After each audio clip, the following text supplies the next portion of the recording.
तो सबसे जरूरी बात है जो मुझे बहुत लगता है कि बताना ही पड़ेगा इस बात पे, ये जो एड की बात कर रहे हैं ना, तो जब मैं पिछली कंपनी में, जब मैं जहाँ पे काम करता था, इनके किसी गाने पे अगर 2 घंटा भी ऐड चलने में देर हो जाती थी ना, तो मुंह फुला कर बैठ जाते थे, क्या भाई जी करियर खा जाएंगे आप, ऐड नहीं चला रहे हैं। अरे पूरे 2025 में एक दिन में 1 मिलियन देखने के लिए तरस गए हैं।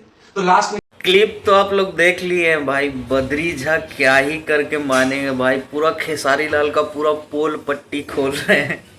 ये आदमी लाइव आकर केक काटते हुए ये बोलते हैं कि हमारा ऑर्गेनिक व्यूज आ रहा है, लोग के गानों पर ऐड चल रहा है, और बड़ी बड़ी बातें फेंक रहे हैं। और बद्री झा उनके साथ कितने सारे गाने कर चुके हैं, और वो इनका पोल खोल रहे हैं कि ये जब तक इनके गाने पे ऐड नहीं लगता था तब तक ये मुंह फुलाकर बैठ जाते थे। बताइए, आज आपका सारा पोल खुल रहा है भैया।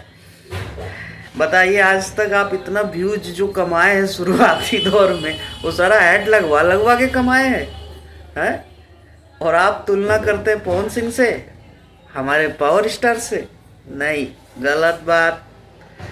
अब तुलना आप मत करिए, तुलना करने लायक नहीं रहे, क्योंकि आपका जो भी सच्चाई था ना वो पब्लिक के सामने आ रहा है धीरे धीरे, और भी बहुत कुछ आएगा सच्चाई, हमको तो लगता है कि, और आपका पूरा पोल पट्टी खुल के रह जाएगा।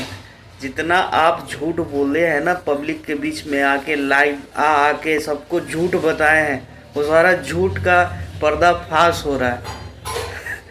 भाई लोग, आप लोगों को क्या लगता है? एकदम कमेंट में झाड़ के बरसात कर देना है। चलिए, जय भोजपुरी, जय श्री राम।